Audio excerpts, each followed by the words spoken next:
Good morning, solo of the month, and happy October 2024. And I need to start remembering to say the year because we are now 2 years, 2 complete years in through solo of the month, where we've been meeting as a group. And for about half of those months together, we've had a group masterclass. And that is scheduled to continue at minimum through February of 2025.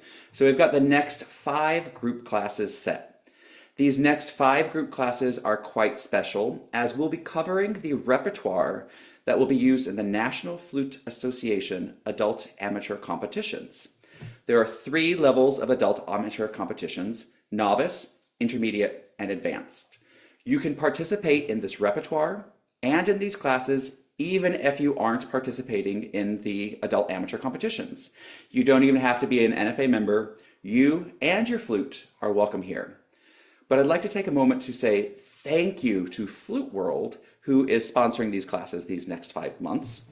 And for the time being, if anybody is looking to buy a flute, sheet music, or accessories, use the code at checkout, Allison 2025. Allison 2024 because it's current. Allison 2024 will get you 10% off sheet music. We'll get you 10% off accessories. And if you're setting up a trial for a head joint, flute, piccolo, alto flute, whatever it might be, if you're setting up an instrument trial, call them and give them the Allison 2024 code, and they'll do free shipping for your trial boxes. So that way you can try flutes in the comfort of your own home without it costing $1.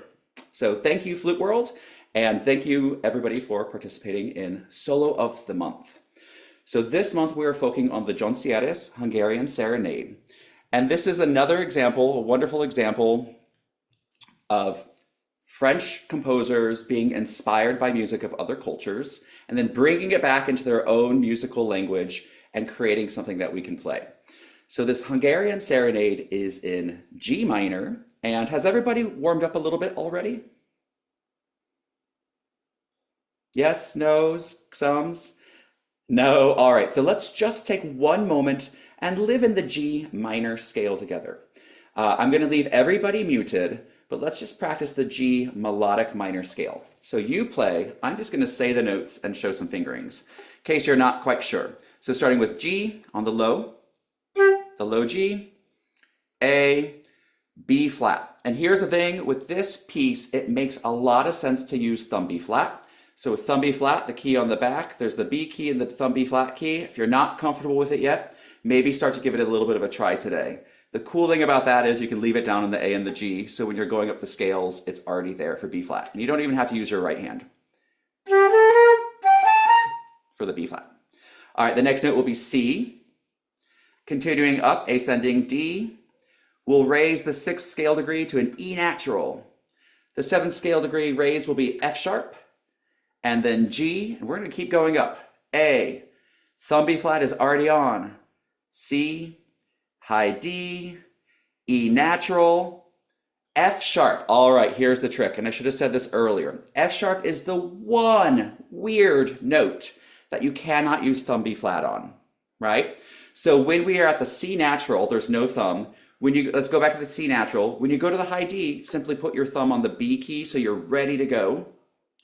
Then high E, thumb 1 2 1 2, high F sharp with the regular thumb B, thumb 1 3 3 pinky, high G. The melodic minor scale is a unique scale where we raise notes going up and we lower them coming down. We'll talk about that in a second. So from the high G, we'll come down to the regular 7th scale degree, F natural, E flat, D, C, thumb B flat is great, A, G, F, E flat, D, C, thumb B flat is our friend, A, G. So out of curiosity, how many out there have not used thumb B flat very much before? How many of you are totally yes thumb B flatters? We don't need an explanation of that at all. Cool. Awesome. I love to hear that because there's a lot of people. I have one of my adult students says that their teacher for 20 years, and it's a very famous person, I won't mention the teacher's name, told them to never use thumb B flat. As a teacher myself, I always think, Well, I wonder if they really meant never use thumb B flat or like just don't use thumb B flat on this particular thing we're working on today. Because I know as a student, if a teacher told me something, I held it to heart. And then I had to unlearn some of the things that my teacher told me that I misinterpreted. So thumb B flat is on the flute for a reason. It's a great and useful fingering for those B flats. All right, so there's our G melodic minor scale. And we talked about raising the sixth and seventh scale degree as we ascend and lowering them back to the natural minor as we descend. So in any scale, the first scale degree, the tonic, is the most important or most powerful note.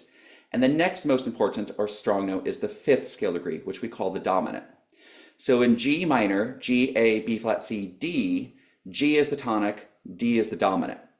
When we go from the dominant to the tonic, raising them sounds more compelling. So if I leave them lowered, it sounds fine. But if I raise the E and F sharp, then it has more of that upward drive. Everyone play that on your own, just the D, E flat, F natural, G.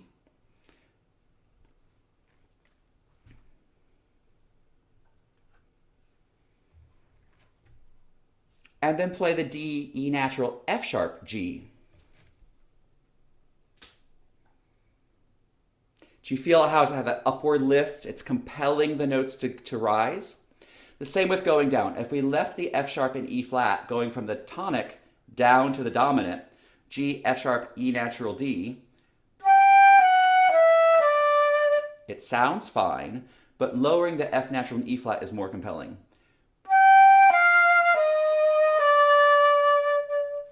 So let's try that. Let's try it raised first. G, F sharp, E natural, D.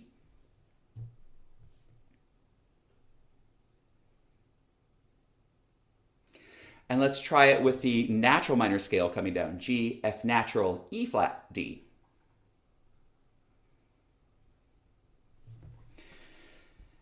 And because that generally takes the most amount of brain power, since it's two different scales, I like to isolate that in my own practice.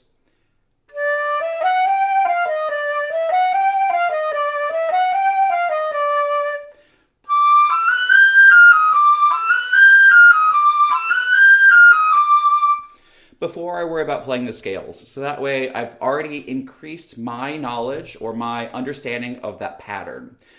Pattern recognition is really what the mind does in anything that we're doing, including music. So the more times that you practice the pattern that you want to be able to access, the stronger that pattern is going to be for you, the easier to be to recognize it without thinking too hard.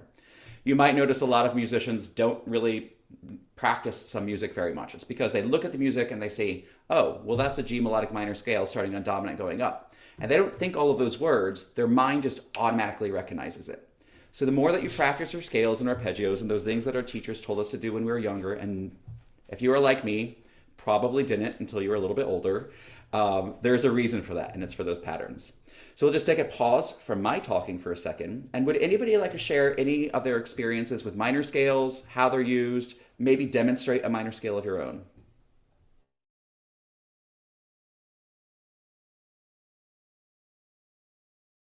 Whether you're a teacher or a student or a professional or an amateur, whatever your contribution to the conversation is absolutely welcome. Hey there, it's Kim. And yes, like everybody else, maybe not everybody, but I hated practicing scales growing up. I thought, what's the point? I know, just give me the music.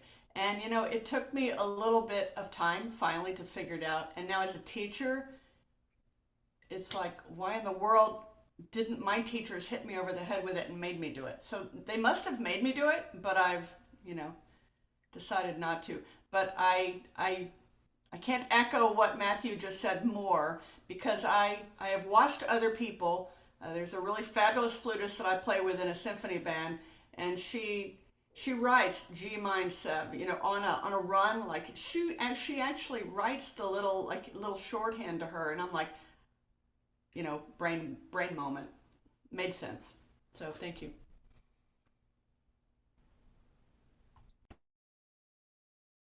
Now, quick little poll around the group. How many of you regularly practice 12 major and 12 minor scales every time you practice? Not every time. How many of you, at minimum, at least play a scale or two directly related to the piece of music that you're about to play? And you notice that's very helpful before accessing that piece of music? Yeah. So let's continue to make sure that becomes routine. It increases our ability to recognize patterns more rapidly, more quickly. So the patterns in our mind get formed like a groove, and the more we do it, the deeper the groove is. The good thing is then we have quick access to those patterns.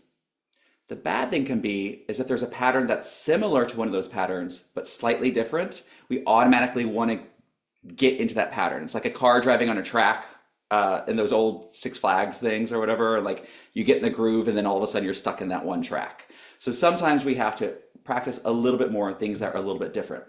So in the music, places that you might recognize that, measure 16, where we have the C, D, E flat, E natural, G, we might automatically be wanting to go into a different kind of pattern. So let's just take a second and go right there. And rather than start at the beginning, those of you who have come to these classes before know that I love to practice from the goal. So let's just start by playing the high G.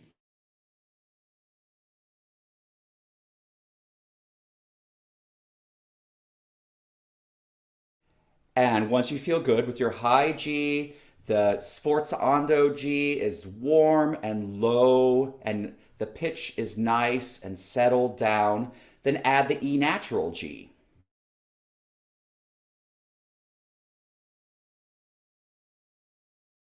And when you arrive at the high G with great intonation, beautiful tone color, and ease mentally and physically, add the E flat, E natural, high G.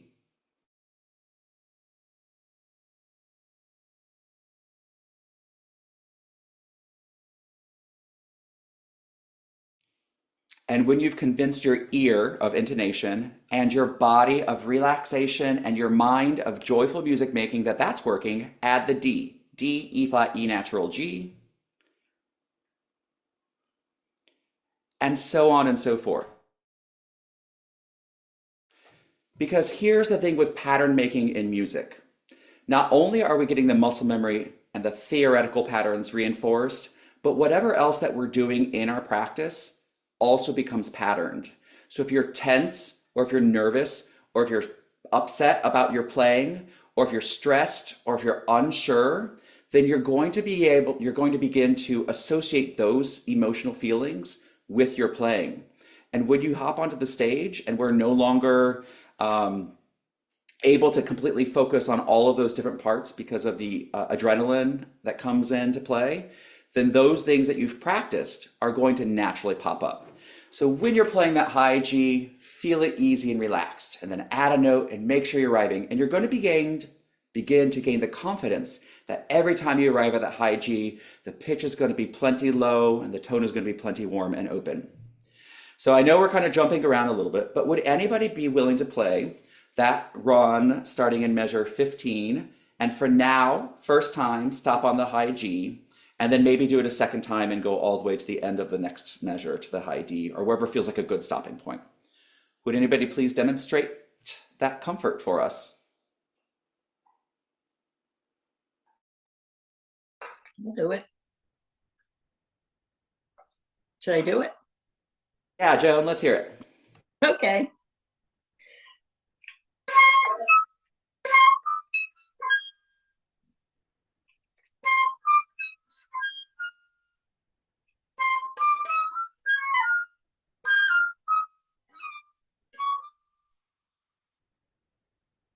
Great. And each time you did it, how did it feel? It feels better when you do it a couple of times. But I've been practicing that, so I don't have too much trouble with that one. I have other stuff, but not that. So, but I keep forgetting to unstaccatoize the G, because that doesn't call for a staccato. And I've had to practice that because I was staccatoing the G. Wonderful observation in yourself, Joan. And that actually feeds directly into this conversation of pattern that we're having, where the articulations that we practice also become patterned in us. So when you're isolating chunks and progressively making those chunks a little bit longer, make sure that you're practicing all of the elements that you want to internalize from intonation, dynamics, tone and tone color, articulation, and every expressive element that you could think of. They all get practiced. And the more times that you practice the patterns that you want to access, the more natural accessing that pattern is going to be. So brilliant observation of that. And in that particular measure with a molto rallentando, I actually unstaccato my E flat and E natural also because it makes it sound a little bit fuller. So as a performer, we can play louder and softer, and that's one of the expressive elements that's really accessible to audiences. Dynamics are probably the most obvious expressive element that we as musicians use to non-musicians. But what we're doing, one of my favorite things to say is, this is a way of doing what? So crescendoing is a way of increasing intensity of those notes. Lengthening the notes themselves without changing the rhythm is also going to increase the intensity of those notes. So you might consider drawing your little tenuto lines over the E flat and E natural, maybe above the staccato or across the staccato out or something like that, just so you start to think a little bit bigger, a little bit broader, because that is another way of growing intensity and driving the music to that high G. So wonderful, Joan, thank you. Would anybody else like to play that little chunk, measure 15, 16, 17 area?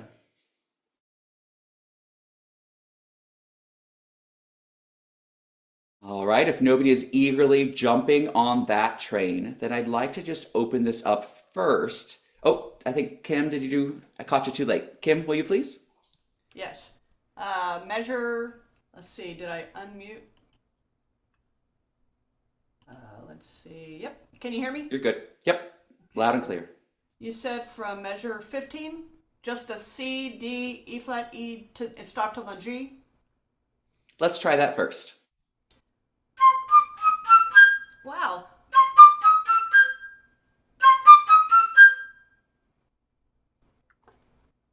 Wonderful. And then can we hear that in the context of the phrase, starting the measure before?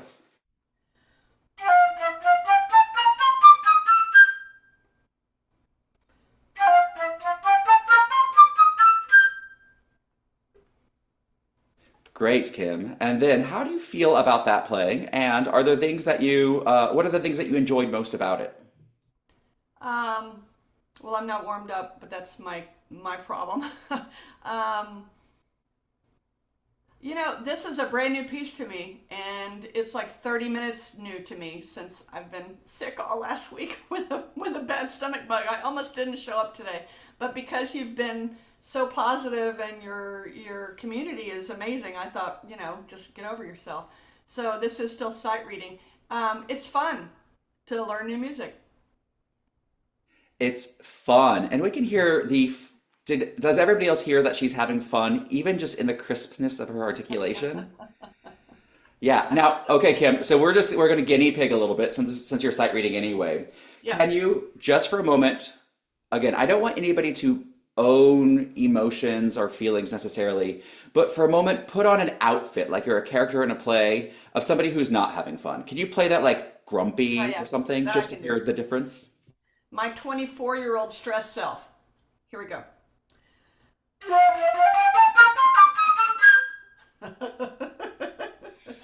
Perfect example of playing with stress. And so if we learn with stress, that's Yeah. going to be the sound that we access most quickly, right? And I know, Kim, you're trying on that outfit for us. Thank you. She's just a wonderful actor. When she's not here in our flute forum, she's probably on stage somewhere. That was great. Tapping into that 24-year-old stressed self. What was the difference in your articulation, air, and embouchure that you could describe? Everything was tight. Everything from your lungs. I bet my blood pressure even went up a little, which is really kind of funny. So it really is visceral when people relax, and when I watch people playing incredibly relaxed. When I watch me not playing relaxed, it's two totally different worlds. So And just because we want to end with a great feeling of that, can you play it again, once again, Exactly. in the relaxed, Yeah. current you, wonderful community setting? Exactly.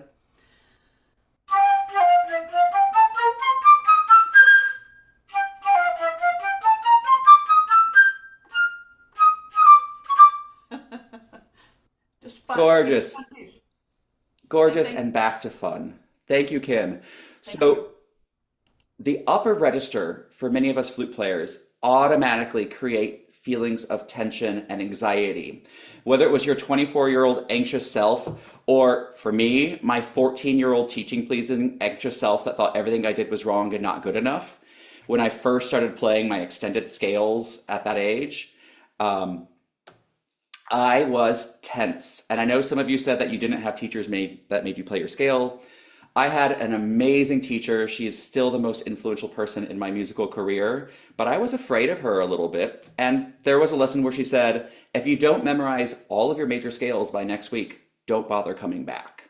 And so I learned my scales with tension and anxiety and drive.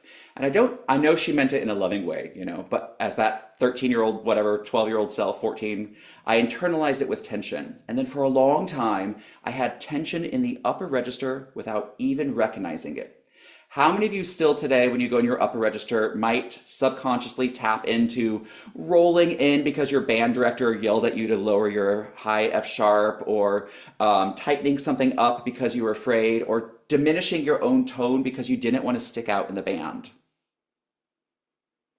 We still do. So, whatever it is that we practiced even as a child might be continuing with us today, which is why I still love every time I practice going back and redoing some of my fundamentals and some of my basics. So, wonderful. Thank you, Kim. All right, so we're partway through this class, and I've been rambling my mouth off. Are there any sections that people want to directly jump to and practice as a group? Can I add one more thing to scales to attack that whole idea? Because I teach middle schoolers, so I think they all understand that. Oh my God! And so instead, when I'm doing those regular, 2 octave scales, I start at the top. And so I get them to visualize a beautiful mountain, like have you ever flown over a great mountain? Have you ever got, I mean, because it's going to be heard. And then I say, you're going to be heard no matter what. So might as well be great. So I have them practice that middle, da da da da da da da, and really lean into the top. I mean, like make the walls shake, make the dogs bark. I mean, it's going to be heard.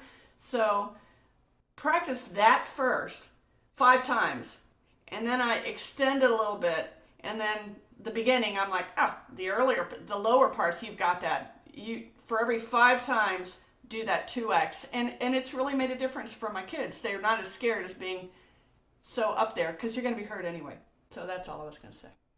I wish I had been taught that, and I'm like, visualize a beautiful mountain. What does it look like to you? It's soaring. It's, there's a hawk. I mean, whatever it is, that's what we're doing, because we're the flute, we're the bird, and we're going to be soaring over that mountain. So you're going to be heard anyway. So anyway, that's the only thing I wanted to say.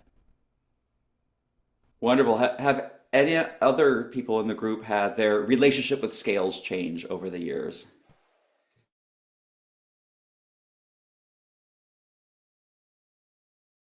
I think recently several people from these groups got my scale book, and so if you're using my scale book, also starting on page 45, I don't know if it'll show up on the screen, but I've got the top down scales.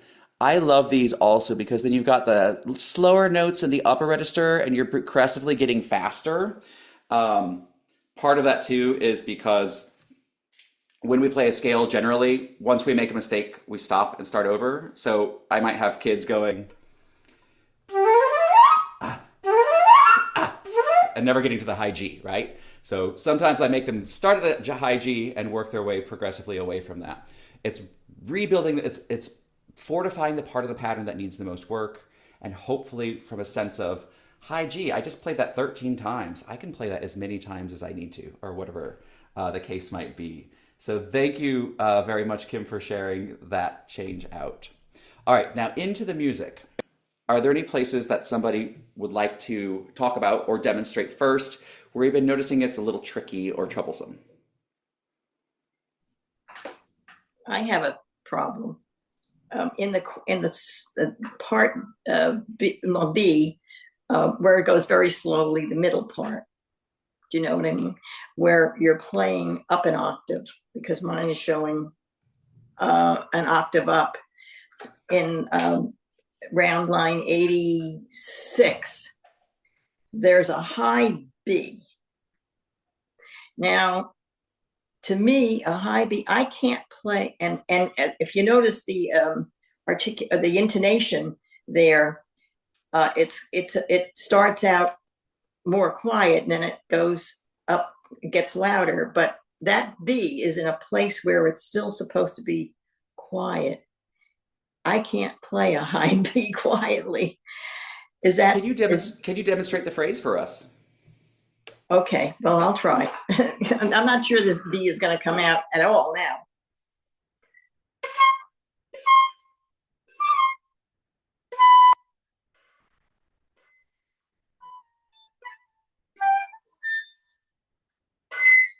That's my high B, but it's not quiet. It's just loud. Yeah, and I think that you're using a different edition than the rest of us are. Okay. But you might approach that similarly, where you might just begin to, well, first of all, do some long tones to develop a better relationship with that high B.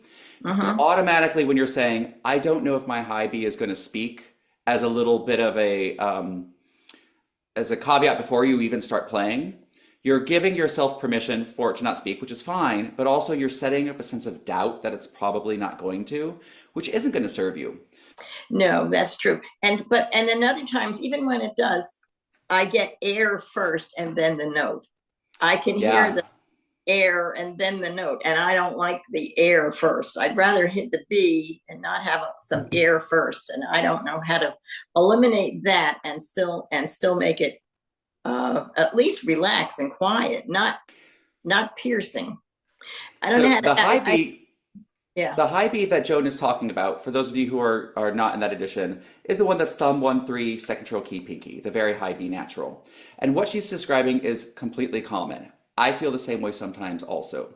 So I'm going to give a couple of recommendations, and then I'll ask the group if anybody has anything they'd like to add also. So the first recommendation is long tones. Play long tones in the upper register until you've established a relationship with the high notes where you're not intimidated by them, even the high C, the high C sharp, the high D, whatever those notes are. Another favorite exercise that kind of go together, harmonics are a really great way of beginning to learn that openness, the sense of openness rather than tightness that we can have in the upper register. And specifically, a variation of harmonics that I call undertone harmonics, where you finger the high note but purposefully underblow them. So for example, I'm going to finger the high B, and you can all try this too. Thumb 1-3, 3 pinky, and I'm use hot open air as if I was just so relaxed. And it'll sound like this.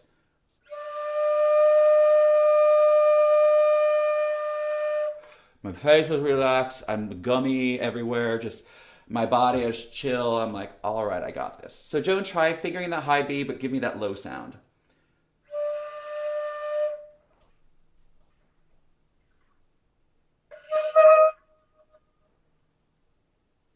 Good. And from that low sound, I'm going to move into a middle sound. And I'm going to want to tighten so much I jump all the way to the high sound, but I'm going to convince myself to stay a little bit more relaxed and not quite go there yet.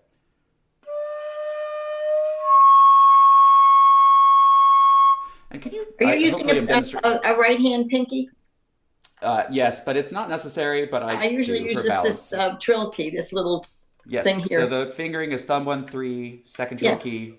Pinky is a great option for balance, especially if you're not going up a high C. I'm correct then. Okay.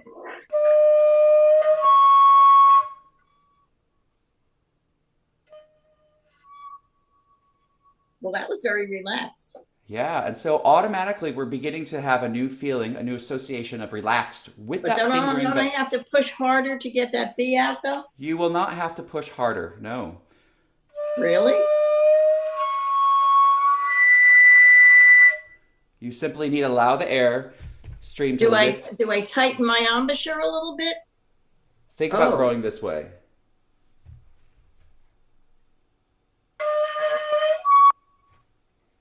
my God, it happened. I did it.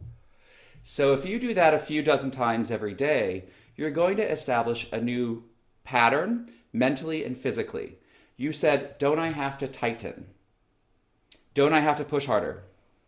No, those are truths that you learned to be true when you were 12 or 16 or 24 or whenever it is that you were practicing these notes. Those are not truths that you need to hold on to any longer. Let those feelings go and establish new patterns for yourself. The upper register should not be tense, should not be tight, should not be pushed, shouldn't be hard. And if it still feels that way, don't get mad at yourself. Just say, hey, self, thanks for trying to be helpful. Let me try something new, right? Cool. Thanks. Of course. Anyone else have a tricky spot or concept? All right. So it's, oh, okay. Jennifer. I was just going to suggest that the rhythm in that second section is tricky, and in different editions, it's hard to read. I think the one in the My Pianist app is really, really easy to read, and he did a fantastic job with it. So if you're not using that one, it's well worth getting the app and just printing it off. But in the version that Joan is using, I think it's really hard to read rhythms. So we are playing a piano piece of music, and Yuho and I worked on this first, and the first edition that he sent to me of this had triplet 30-second notes and 64th notes and all sorts of crazy hard to read rhythms. It also had a ton of double sharps and things like that. And I went through and marked up and I said, hey, Yuho, can we just do these as grace notes because it'll be a lot less scary and we're probably going to be much more rhythmically accurate. If you want the grace note to feel more like a triplet, just imagine a tenuto on the first of those double grace notes. And things like that. So thank you, Jennifer, for pointing out that that rhythm can be really tricky, especially if you're using the IMSLP version. Thank you, whomever did the IMSLP version, for putting it out there for free. But we would like to remind people that the My Pianist Pro app is amazing, and this piece on the My Pianist Pro app is completely free. So regardless of whether you plan to continue using the My Pianist Pro app, download the app. You can play along with the accompaniment, which is really fun. It's got metronome features. It can play your solo part, all sorts of things like that. But also, as Jennifer said, you could print the music. So just save it as a PDF and print it on your printer like normal. You can do that from your tablet or from your phone or from whatever device that you might be on. It is an app thing, so it needs to be on an app-based system. I don't know if there's ability to pull it up on a computer or not. I use a Android app, and I know it works on the Apple things as well. But My Pianist, one word when you're searching, they are great partners to us here with Solo of the Month. So I encourage you to get that. It'll be a lot less scary. So that Andante section, which is around measure 88, if you're using the IMSLP version, it's scary looking, but it's quite simple.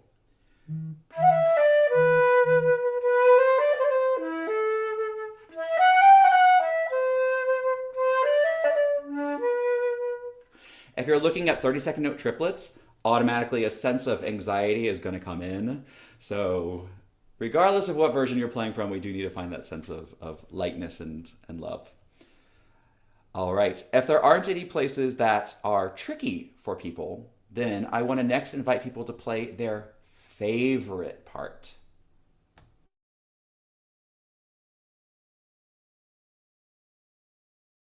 We are all friends here. Is anybody friends with somebody else on the camera? Like actual get coffee together or anything like that?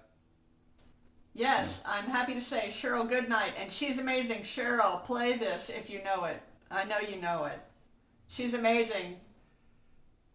Cheryl is amazing. I've known her virtually for a while, and I think this flute convention was the first time I met Yes, her we in met, person. and I apologize.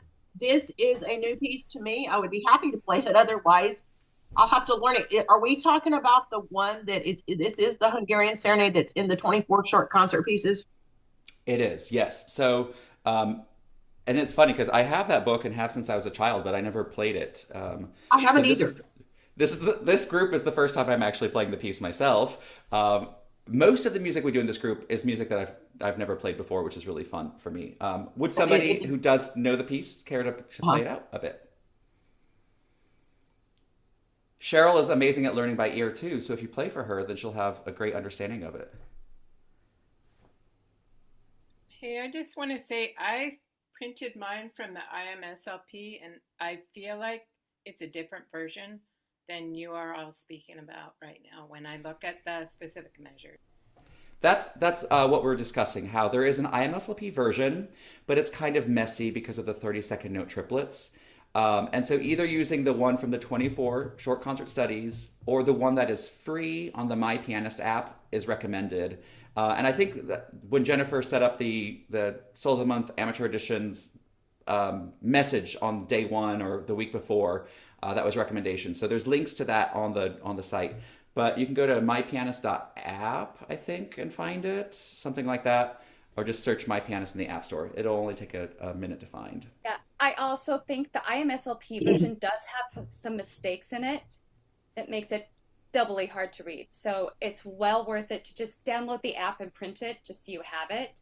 And then you can use whatever you want. I think the My Pianist version does have a couple more measures in it than the IMSLP version. So it won't line up exactly with the piano accompaniment elsewhere. Although, when I work with Yuho on this, if you are playing the 24 short concert pieces version of this, which doesn't have the section that goes original sound for musicians, it skips this section.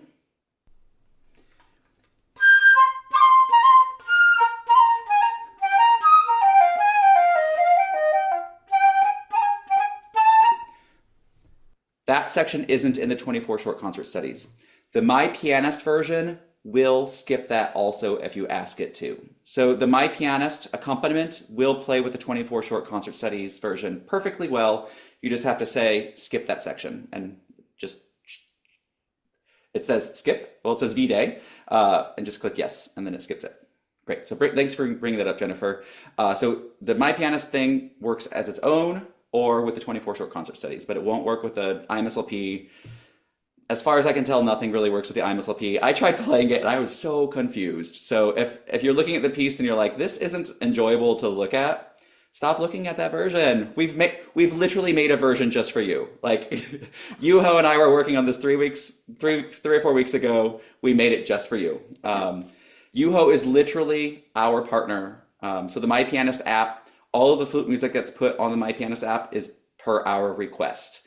And if you haven't downloaded it yet, do so. Some of it is completely free. The subscription's $30 a year, so it's a great value either way. And the next several solos that we're doing is on there. So if you're doing the foray is going to be put on there, I think this week, which is our solo next month, and is one of the NFA competition. The Chopin variations on a theme by Rossini is on there. The Tafnel Andante pastorals at Scherzino that we're doing in January and February is also on there. So the public domain music that is on the NFA competition is all going to be on there. So it's a great app. Okay. Who will play some? I would do it. Yeah, Joan, let's hear a little bit of what part will you play? The opening or? Yeah, that part, that slow part. All right, here goes.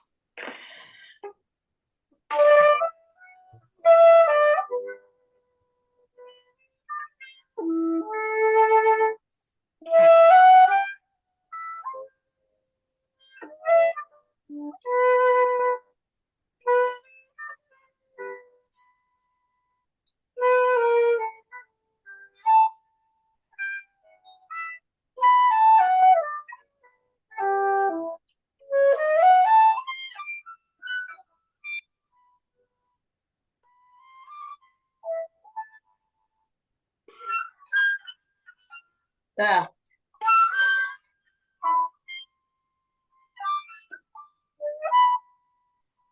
And that's as far as I go because I don't know about that B.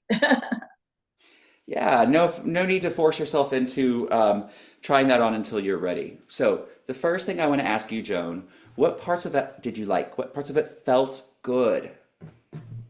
Well, where it doesn't go too high, and then I'm more comfortable in the middle range than I am in the higher range. But I feel pretty comfortable up to the high A. Okay. I still feel relaxed if I go. So once I get off that B, there's an A, and that's okay. And in this Andante section, what were you thinking or feeling, or what emotions or stories were you trying to portray? Well, I think you just have to make it completely different from the other part. This is the slow part. And if it's Hungarian, it's kind of sad. That kind of music is sadder, I think. And I've been to Hungary, and I've been in some little Hungarian bistros in the 60s and 70s, and there were like strolling violinists who played violin in your ear, and they played very, very sadly and Sure. slowly and Were slowly. you feeling emotions of I'm going to help my listener connect with the emotion sadness, or were you thinking notes and rhythms that time? Well, I was, because I'm playing for people and I don't normally play for people, that makes me more nervous. So, but when I'm alone, I play with feeling. With a So, lot more than I just did. I kind of, when I'm in front of people, I kind of like rush. I so move too fast, and hey, that's, everybody in the group, can we all let Jo know that she's okay?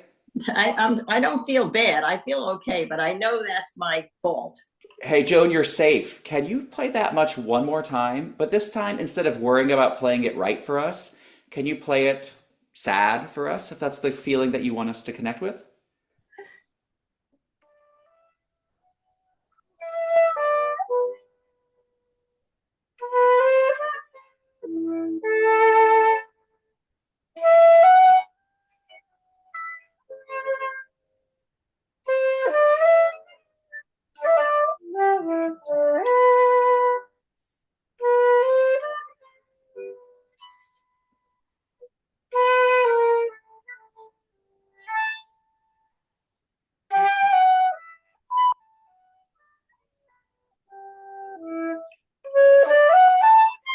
Good. And let's go ahead and pause there.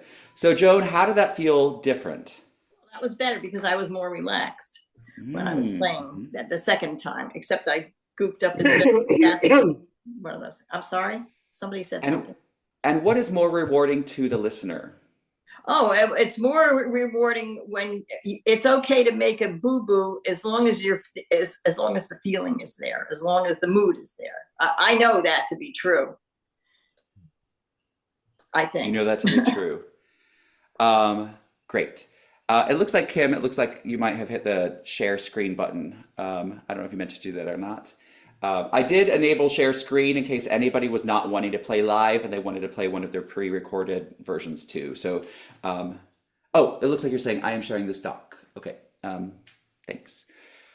All right, so Joan, yes. Did everybody else in the group hear that had a little bit more connection with emotion? And that is also something that repetition can help us tap into more quickly. So the more times we associate the emotional that we're wanting to connect with the performance aspect or the playing aspect of it, the easier it is for us to get there. So great. Thank you for demonstrating that so well, Joan. Okay, would anybody else care to play part of this piece for us? Or before I move on, I'm sorry, does anybody else have some feedback for Joan? This is Chilla speaking. Can you hear me okay? Yes. Great. So sorry I don't have my flute. I just got back from vacation, but I'm half Hungarian, and I want to say that actually I think it's true that Hungarians are very emotional. So the sadness is actually it's a good way to interpret the slower parts of that. I would say also the other parts, the first movement, it's sort of that being serenaded by a gypsy in a cafe, like Joan mentioned. So that kind of thing is very fitting, I think, for the Hungarian type of emotion and mood. Thank you for that reassurance too. When a geographic region or a community of people is has some kind of a stereotyped characteristic, I generally zip my mouth up. So thank you for confirming that is a great way of feeling like it can be. So and as a teacher, I again always try to say could be, right? So we could project feelings of sadness through that section, should that be what we choose. So Brilliant job, Joan, and thank you also, Celia, for your feedback. Will anybody else please play?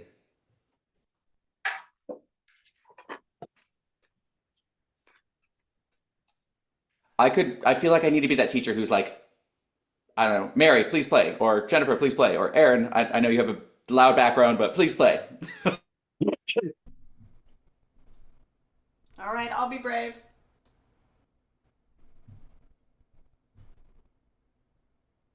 I was going to try to play it with My Pianist Pro going in the background. If y'all haven't played with My Pianist Pro, it's absolutely fabulous. When I stumbled on that because of you last year, the whole world opened, you know. I was like, are you kidding? It's actually really amazing. So, in fact, I'm in charge of the young artists in our group, and I think that we're going to allow that next year for them to be able to play so they don't have to have the cost of an accompanist. You know, it'd be awesome to be able to play with My Pianist Pro, and if they make the finals, then we as a Flute Society will pay for the accompanist, you know, to know those couple of pieces. Instead of 40 people and 40 parents having to pay for an accompanist, My Pianist Pro, I'm telling you, it's awesome. Okay, enough stalling.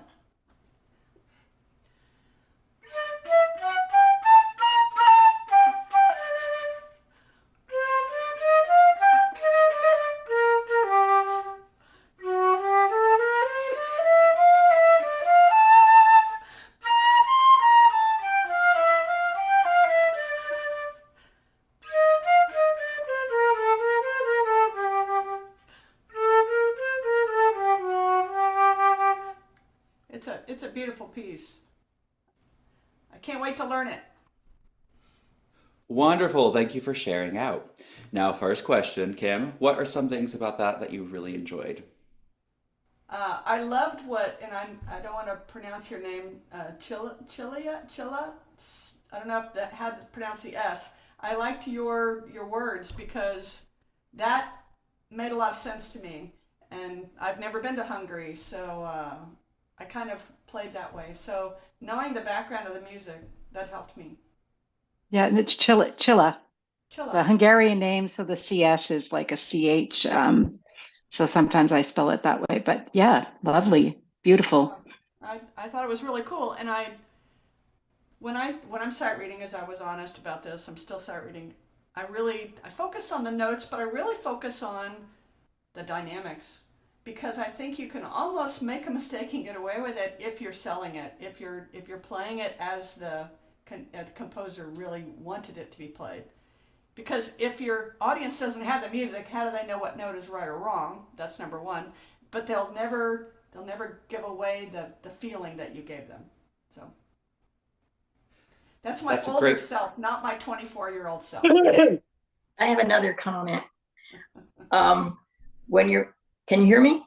Yes. I lost the picture. Oh, when you're playing, since you're a teacher and so is Matthew, and I'm not. When you're playing those 16th notes, you're going up the scale. What if you don't play them exactly even? What if you play like a real Hungarian sound, like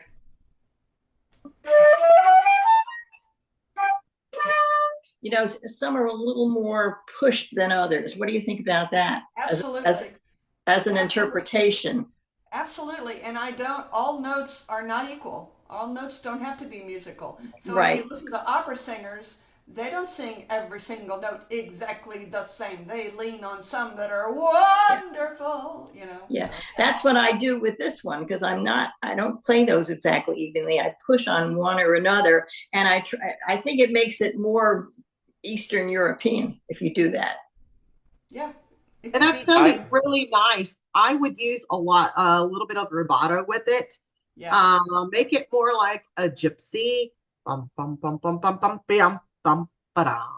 And on the quarter notes, give it vibrato. Am I correct? Absolutely. As it's coming down. Da, da, da. I would think, even though you use vibrato, I would think of it in terms of the context of the phrase group. Bam bum ba-dum. Because it's going down. So even with the vibrato, I would have the dynamic just a little bit softer, you know, the words part again. Ba-dum, bum, ba-dum. I bet Cheryl, you've already memorized that passage. You just truly. That's all I know. It's awesome. And Kim, one of Yeah. the things I observed that I really enjoyed about your playing was your staccatos didn't all sound the same. So staccato never meant short, and I know that a lot of us learned that in sixth grade band. Staccato just means separated, and separated can have varying degrees of separation, right?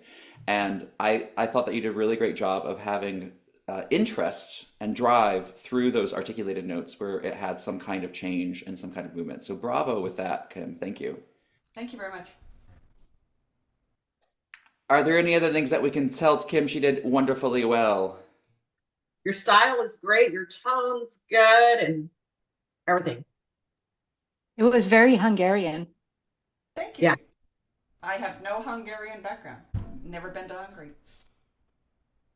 It's fun though to learn new music, isn't it? Instead of the same old things. So again, thank you very much. It's a refreshing feeling.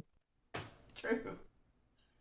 Great. And could we get one more person to demonstrate some part of this for us? Any part of the piece could be great.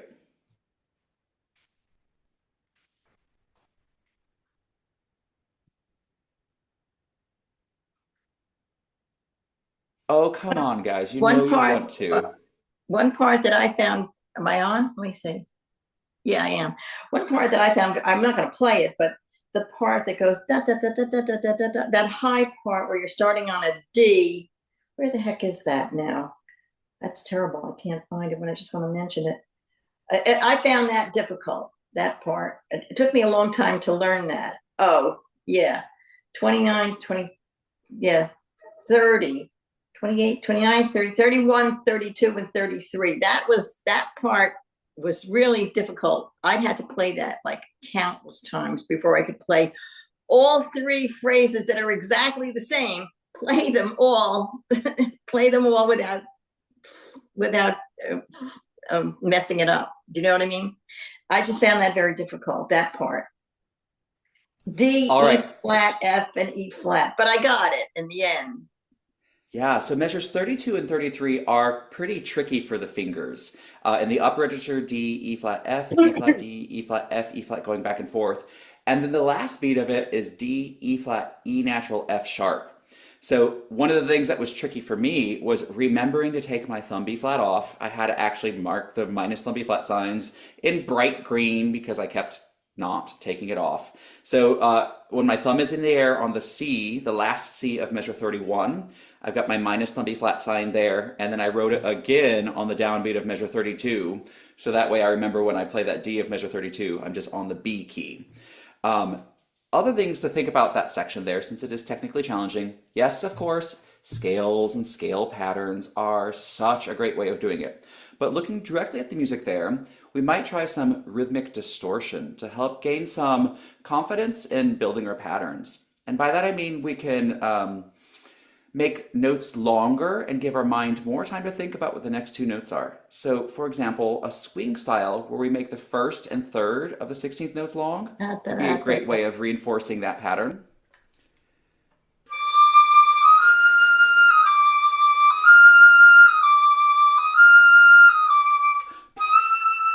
And I ran out of air. Let's everyone try that. You don't have to unmute yourself, just give it a try, doing a strong, strong swing. Za, ba-da, ba-da.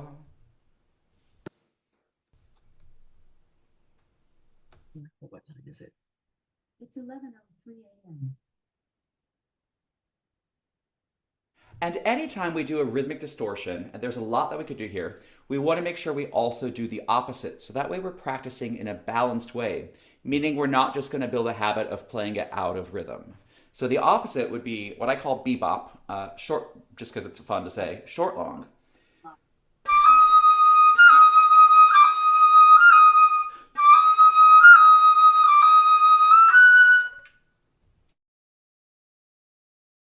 Go ahead and give that a try if you haven't yet. Other patterns we could do would be to make the first, second, third, and fourth notes long. So making the first note long,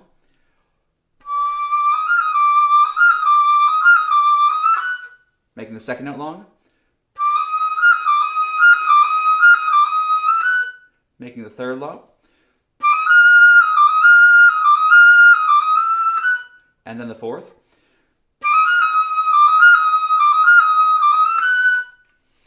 And when we go through those patterns, it's giving us the longer notes, give us more time to think about what's going to come up later.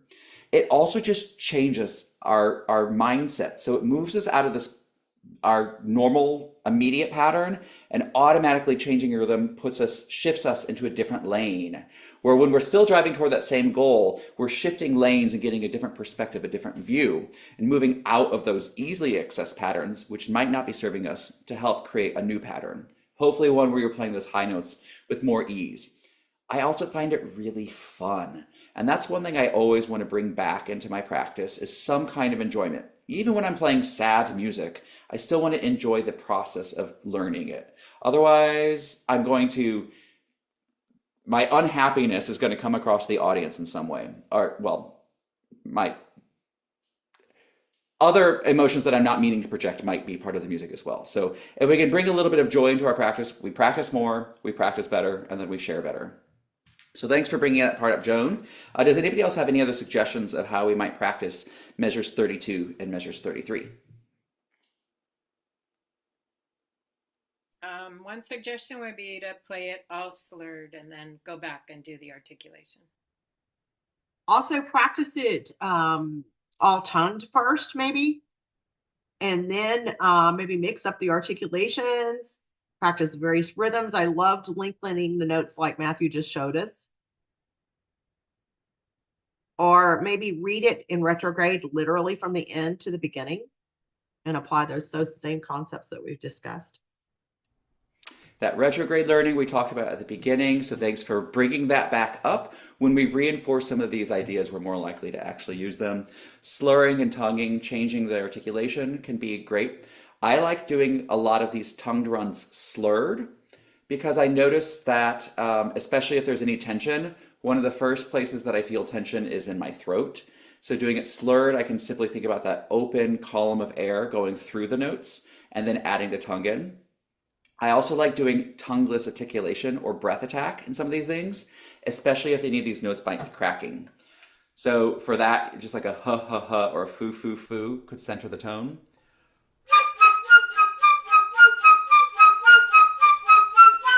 And if I can play it like that, then adding the tongue is going to be a lot easier. I had my thumb B flat on after all that conversation. I need to write it again. Maybe I need a different color than green. And so I panicked. And could you hear the tone change when I panicked about having my thumb be flat on? Oh my goodness. It's just those simple things. We don't even realize it. I mean, the tone hopefully didn't change enough that the audience would be like, no, I'm leaving. I want a refund. But the tone changes enough that I was like, ooh, got a little scared.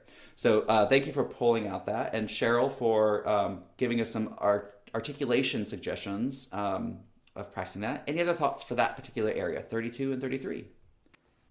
I like to make it harder. So I double the notes.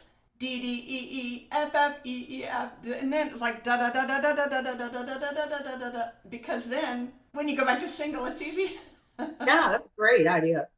Thanks. Yes, yes. And along those lines of making it trickier, but also helping free up some potential tension could be...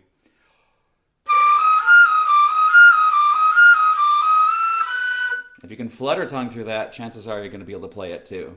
When I'm fluttering, I can't tense up my throat because my tongue is too busy being active. So finding a few variations of practicing that.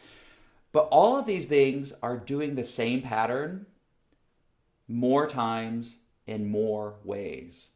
And that's really what practice is about, is getting more parts of our mind, more parts of our brain, more parts of our total self active in the music. So if we practice the same way every time, we're probably engaging like that much of our brain. But if you practice with the different rhythms, if you practice with the different articulations, if you practice with the different dynamics or whatever it might be, then you're starting to activate more parts of your mind, more parts of your brain when you're practicing, which gets you more involved in the practice, which will ultimately help you learn it faster. All right, I don't want to hold people past the time. I know it's midnight in some places and breakfast time in other places. Are there any other questions, thoughts, or comments that you all would like to bring up right now? Yes, I have a question. Could you give a little help with the rhythm in measures 21 and 22. Is that, are we looking at the same version with the...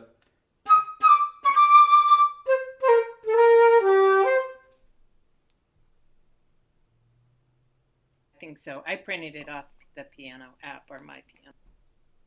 Sure. So if we thought of it in 4 for a second, it'd be 1, 2, a 3.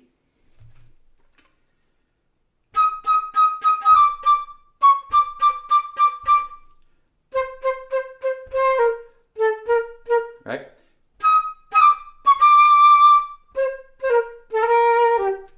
Ba ba da ba da da ba da ba da da. And 4, 1, 2, a 3, 1, 2, a 3, 4, 1. And then think of it in 2.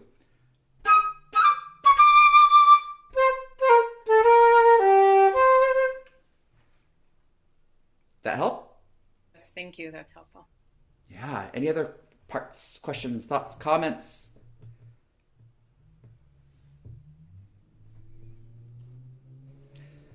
All right. Thank you, everybody, so much for being here. Thank you to the My Pianist Pro people, Yuho and his brother. I don't know his brother's name, but thank you to them for literally creating this piece for us. Thank you to Flute World. And if you have anything that you're going to be purchasing flute-wise, do check out fluteworld.com. Try the code Allison2024 for discounts. And thank you all. And I don't know if Jennifer is still here. Thanks, Jennifer, and the other section of Solo of the Month for being great partners. When we get to come together, it really just builds our community. So I appreciate each and every one of you being here today. I hope that the second Saturdays automatically populated on your calendar through February 5th. We'll be using this same Zoom link. So I'll be sending out an email again, probably the Thursday or Friday before the event, but it's the same link. So if you already have it in your calendar, just don't worry about it. And I'll look forward to seeing you all again. Anytime that you have questions or comments, that's exactly what this group is about. So we have a habit now, we've gotten to the habit of the past year of people only posting videos of them sounding polished. We also want you to post a video of like, hey, I just can't get this section right. Let me demonstrate what I'm doing. Can anybody help tell me what I could do to make it better? I don't want to say tell me what I'm doing wrong, because I don't believe in that word, but tell me where I have opportunity. So also post your questions, post your concerns, keep posting, keep commenting, keep being a part of this group. Appreciate you so much, and I'll see you next time.